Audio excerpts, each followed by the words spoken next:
সাল্লাল্লাহু তাআলা আলাইহি ওয়া আলিহি ওয়াসাল্লাম। এখানে একজন প্রশ্ন করেছেন যে বর্তমানে এটা কি ছেলে নাকি? হ্যাঁ, মেয়েদের টিকটক করা নিয়ে কিছু আলোচনা করুন। বর্তমান মেয়েদের, আচ্ছা মেয়েদের শুধু কেন, ছেলেদের টিকটক নিয়ে আলোচনা করার দরকার আছে কি নাই? আছে না? হ্যাঁ জি, দুইজনেরই আছে। মুসলমান টিকটক করা যাবে কি যাবে না? এই মুসলমান, বর্তমান এমন একটি পরিস্থিতি, বর্তমান এই ভিডিওগ্রাফি চলবে কি চলবে না, ভিডিও করা যাবে কি যাবে না, এটা নিয়ে বিশাল ঝামেলা চলছে পশ্চিমবাংলায়। হ্যাঁ, সুন্নি কোন আলিমের ইসলামিক ভিডিও করা যাবে কি যাবে না, এই নিয়ে তো দ্বন্দ্ব। তো টিকটক নিয়ে যদি প্রশ্ন করেন তাহলে বিশাল সমস্যা হয়। মুসলমান, আপনাকে বলতে চাই, আহলে সুন্নাতুল জামাত শুধু হিন্দুস্তানে নয়, হিন্দুস্তান, বাংলাদেশ, পাকিস্তান, সৌদি আরব অনেক সুন্নি মানুষ আছে, ইয়ামান, ওমান, কাতার, দুবাই ইত্যাদি জায়গায় আছে। গোটা আপনার বিশ্বের মধ্যে হিন্দুস্তান সহ এই ইসলামিক ভিডিও করা যাবে কি যাবে না, এই প্রসঙ্গে তিনটি মত পাওয়া যায়। তিনটি মত পাওয়া যায়। একটা মত হলো এই যে ইসলামিক ভিডিও হোক বা অন্য কোনো ভিডিও, এটা টোটালি হারাম, টোটালি হারাম, চলবেই না মুসলমান।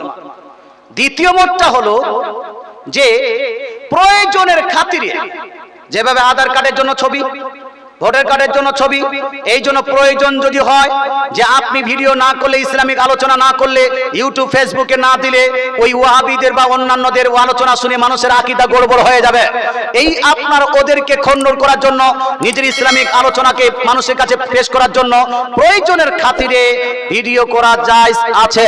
কথা বোঝা গেল? ইসলামিক। আচ্ছা, 3 নাম্বার পর্যায়ে আছে যে ভিডিও যেহেতু, 3 নম্বরে ভিডিও যেহেতু পিকচার নয়, ভিডিও আলাদা জিনিস, তাসবির আলাদা জিনিস। রাসূলুল্লাহর হাদিস এসেছে তাসবিরকে কেন্দ্র করে, যে তাসবির, যে আপনার তাসবির বানাবে তার উপর কিয়ামতের দিন আসাধ্য আযাব হবে, সখত আযাব হবে। আর ভিডিও আর তাসবিরের মধ্যে কিছুটা পার্থক্য আছে। এই পার্থক্য থাকার কারণে ভিডিও করা যদি ইসলামের দায়রায় হয় তাহলে জায়েজ, আর ইসলামের বহির্ভূত হয় তাহলে না জায়েজ। 3 প্রকারের আমাদের সুন্নি উলামায়ে কেরাম মের ফতোয়া পাওয়া যায়। কথা বোঝা গেল ভাই? আমরা 3 প্রকারের এই আপনার উলামায়ে কেরামকে শ্রদ্ধা করি, সম্মান করি, ভালোবাসি। সবাইকে আমরা ভালো নজরে দেখি, কাউকে ছোট করে দেখতে পারি, দেখা যাবে না। আমি আমার কথা বলছি, আমি সবাইকে শ্রদ্ধা করি, কারণ রিসার্চ হওয়ার পরে, গবেষণা হওয়ার পরে কিছু কিছু ক্ষেত্রে মসলা আলাদা হতে পারে। যেমন আপনাকে বলে দিই, ইয়াতারাব্বাসনা বিআনফুসিহিন্না সালাসাতা কুরু, এই যে আপনার ইমাম শাফি, ইমাম আবু হানিফা রাদিয়াল্লাহু তাআলা আনহু কুরু নিয়ে মতভেদ করেছেন, যে কুরু কাকে বলা হয়, হাইজকে না নেফাসকে। মুসলমান হাইজ না নেফাস, ইমাম আবু হানিফা হাইজকে আপনার কেন্দ্র, হাইজকে গণনা করেছেন, ইমাম শাফি নেফাসকে আপনার গণনা করেছেন। এই ক্ষেত্রে অনেকগুলো মাসলা এমন হয়ে গেছে যে ইমাম শাফির কাছে হালাল আর ইমাম আবু হানিফার কাছে হারাম, ইমাম আবু হানিফার কাছে হালাল, ইমাম শাফির কাছে হারাম। এরকম অনেকগুলো মাসলা আছে। এই জন্য আমরা বলি মাযহাব হক, সত্য সঠিক মাযহাব কয়টা মাযহাব? জি, 4টা না একটাই মাত্র? একটা বলতে পারবেন? যে একজনই সঠিক, বাকি সব ভুল, এটা বলা যাবে না। 4টা মাযহাবকে আমরা সমর্থন করি। আবু হানিফা রাদিয়াল্লাহু তাআলা কে সমর্থন করি, ইমাম শাফিকেও সঠিক বলি, ইমাম মালিককেও বলি, ইমাম আহমদ বিন হাম্বলকে বলি। 4টা মাযহাবকে আমরা সঠিক বলি। আমলের ক্ষেত্রে কোনো একটা মাযহাবের উপরেই আমল করতে হবে, এটা আমরা বলি। কথা বোঝা গেল? ভিডিও, ইসলামিক ভিডিওর ক্ষেত্রে 3টি যখন মত পাওয়া যায়, এই 3টি মতকে আপনাকে সাপোর্ট করতে হবে। 3টি মতের মধ্যে কাউকে গালি দেওয়া চলবে না। তবে আমলের ক্ষেত্রে যে কোনো একটা মতের উপর আপনি আমল করতে পারবেন। কথা বোঝা গেল? আপনি যদি বলেন যে হুজুর আমি হারাম যেটা বলেছে সেটার উপর আমল করব, করেন, সমস্যা নাই, নো প্রবলেম, আপনি করেন, নো প্রবলেম। কেউ যদি বলে না হুজুর যেখানে জায়েজ বলেছে সেই আপনার কতটারও আমল করব, করতে পারেন। ইসলামিক ক্ষেত্রে আপনি করতে পারেন। এই যে আপনার ইউটিউবাররা আছে, এরা বেশিরভাগ এই মশলাটার উপরে আমল করে ইউটিউবে এটা করে থাকে। কথা বোঝা গেল? হ্যাঁ, তো যে কোনো একটা আমল করেন, তবে কাউকে গালি দিয়েন না। বা এই গালি দেওয়া যদি শুরু হয়, কাউকে মূর্খ, অজ্ঞ মূর্খ যদি বলে বলে দেওয়া হয় ভিডিওগ্রাফিকে কেন্দ্র করে কেউ কাউকে যদি আপনি জনাব বহু তালাক দেন, কুফরের ফতোয়া দেন, তাহলে সুন্নিদের মধ্যে দ্বন্দ্ব হয়ে মানুষের মধ্যে খারাপ একটা বার্তা পৌঁছাবে কি পৌঁছাবে না? বর্তমান যুগে আপনাদের বলি, বর্তমান যুগে আমাদের সুন্নি উলামায়ে কেরামের ভিডিওর মধ্যে বক্তৃতা এবং আপনার অন্যদের আপনার খণ্ডন করা এটা হলো জরুরি। যদি না করি তাহলে এক এক করে আমাদের সমাজের মধ্যে ছেলেরা আস্তে আস্তে করে ওয়াহাবিতে পরিণত হবে কি হবে না? এই জন্য বিশেষ উলামায়ে কেরাম, অনেক উলামায়ে কেরাম এখানে করেছে, সুতরাং এটা নিয়ে বাড়াবাড়ি নয়।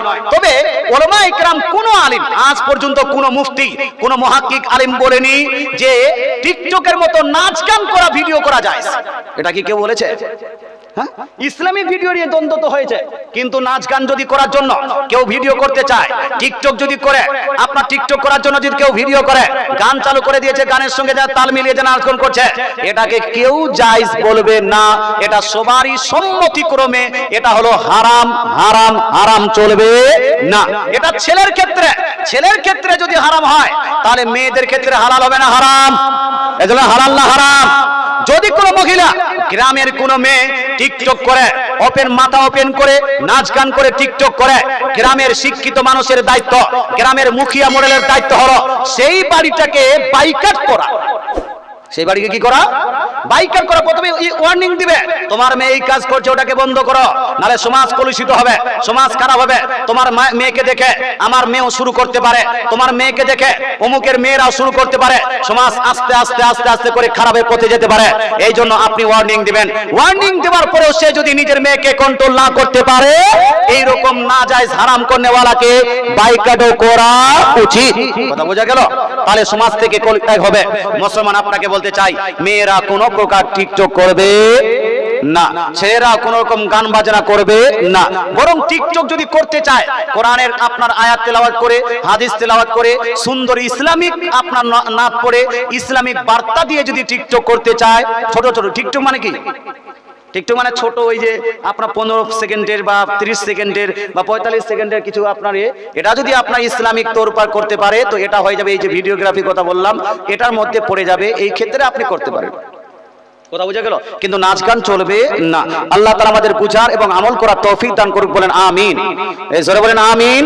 একবার দরুদ শরীফ পড়ি, আল্লাহুম্মা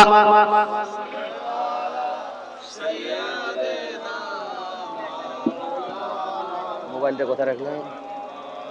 মোবাইলটা কোথায় রাখলাম?